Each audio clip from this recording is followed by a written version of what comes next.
प्रेम के भी प्रकार होते हैं। ज़रूर सुनिए। प्रेम का विषय है ही इतना विशाल कि इसके बारे में जितना भी कहा जाए कम ही होता है।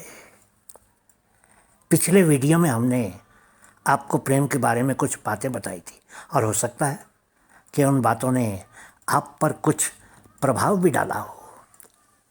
आज हम आपको आगे की बात बताने जा रहे हैं।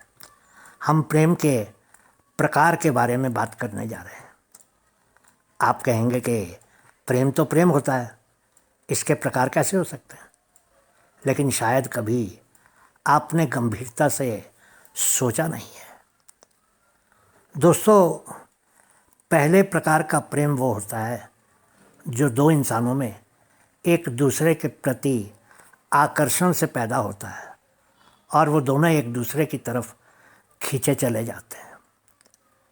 दूसरे प्रकार का प्रेम भौतिक चीज़ों के कारण उत्पन्न होता है।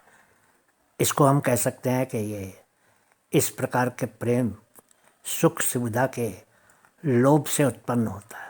लड़की अमीर और लड़का गरीब, या फिर लड़का अमीर और लड़की गरीब। ऐसी हालत में एक के पास जो नहीं होता है वो दूसरे से पाना चाहता है, और जिसके पास नहीं होता है वो उसकी तरफ आकर्षित होता चला जाता है जिसके पास होता है। सीधे शब्दों में कहें तो पैसों के कारण उत्पन्न हुआ प्यार। और दोस्तों, तीसरा प्यार बहुत ही दुर्लभ है। इसको हम कहते हैं दिव्य प्रेम। ये प्रेम दैविक और अलौकिक होता है, किसी भी स्वार्थ और इच्छा से परे। इसमें सिर्फ प्रेम की सरिता बहती है और कुछ पाने का लोभ नहीं होता है। दिव्य प्रेमी निस्वार्थ भाव से प्रेम करता है या करती है और सिर्फ देना ही जानता है। दिव्य प्रेमी प्यार लुटाता है, लेकिन उसका प्यार बढ़ता ही जाता है।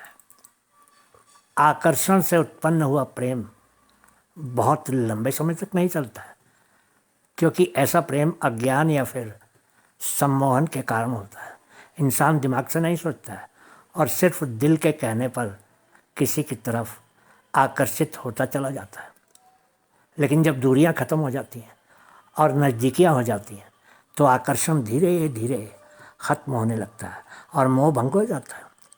ऐसा प्रेम करने वाला कुछ ही समय में ऊब जाता है और उसका जीवन फिर से अनिश्चित हो जाता है, क्योंकि वो फिर से दुनिया में किसी आकर्षण को खोजने लगता है।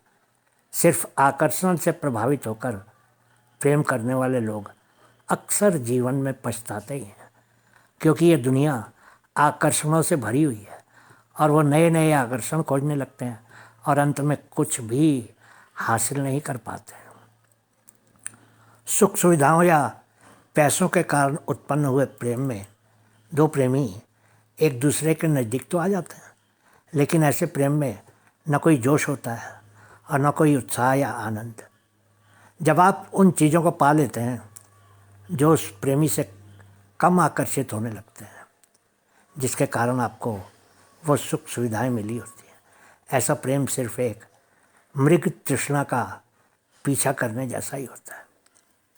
लेकिन दिव्य प्रेम हमेशा ही चलता है, क्योंकि ऐसे प्रेम में कुछ पाने की चाहत नहीं होती है। ये प्रेम हमेशा ही ताज़ा और सुंदर रहता है। जैसे जैसे समय बीतने लगता है दिव्य प्रेम और भी आनंद देने लगता है, क्योंकि इसमें पैसा, भौतिक सुख सुविधा या शारीरिक आकर्षण नहीं होते। दिव्य प्रेम प्रेमी को हमेशा ही आनंदित और उत्साह में रखता है। कोशिश कीजिए हमारे कहने से अपनी गर्लफ्रेंड की हर बात मानना शुरू कर दीजिए। उसको कभी भी गुस्सा मत कीजिए। उसके नए नए पक्षों को खोजिए और उसकी खूब तारीफ़ कीजिए। उसको ऐसा कोई भी मौका मत दीजिए जिससे वो आपसे गुस्सा हो जाए। ऐसा ही आप अपनी पत्नी के साथ भी कर सकते हैं। मान लीजिए कि वो कोई देवी है जो आपके घर में आई है। आपकी अर्धांगिनी बनकर उसकी उपासना कीजिए और उसको बस देते ही रहिए। उसकी छोटी से छोटी इच्छा को भी पूरा कीजिए। कर सकेंगे ऐसा? कठिन काम है ना? आज तक तो आप उसको छोटी छोटी बात पर गुस्सा ही करते आए हैं, तो उसको देवी कैसे मानेंगे? तो यकीन मानिए कि आपकी शादी भी पहले या दूसरे प्रेम के प्रभाव में आकर हुई थी। सच कह रहे हैं ना हम। जो लड़की शादी से पहले दुनिया की सबसे खूबसूरत लड़की लगती थी, वो शादी के कुछ वर्षों के बाद धीरे धीरे बुरी क्यों लगने लग गई है? निश्चय ही आपका प्रेम दिव्य नहीं है, बल्कि यूँ कहें कि आपको कभी प्रेम था ही नहीं, बस स्वार्थ ही स्वार्थ था। दिव्य प्रेम तो खुले आकाश की तरह होता है, जिसकी कोई सीमा नहीं होती है। लेकिन इन 3 प्रकार के प्रेमों से ऊपर होता है ईश्वरीय प्रेम। ऐसा प्रेम करने वाले हमें धर्म या इतिहास की किताबों में ही मिलते हैं। हो सके तो आज से ही पत्नी से थोड़ा सा दिव्य प्रेम का नाटक ही करना शुरू कर दीजिए। आप यकीन नहीं मानेंगे, आपकी पत्नी भी एकदम बदल जाएगी और कुछ ही समय में आपकी दुनिया एक बार फिर से इतनी सुंदर और खुशहाल हो जाएगी जिसकी शायद आपने कभी कल्पना भी नहीं की होगी। तो दोस्तों, आज इतना ही। आने वाले दिनों में हम इसी तरह से बहुत से विषयों पर चर्चा करेंगे, और अगर आपको हमारे विचार ज़रा सा भी लाभ पहुंचाते हैं तो अपने दोस्तों के साथ भी साझा कीजिए।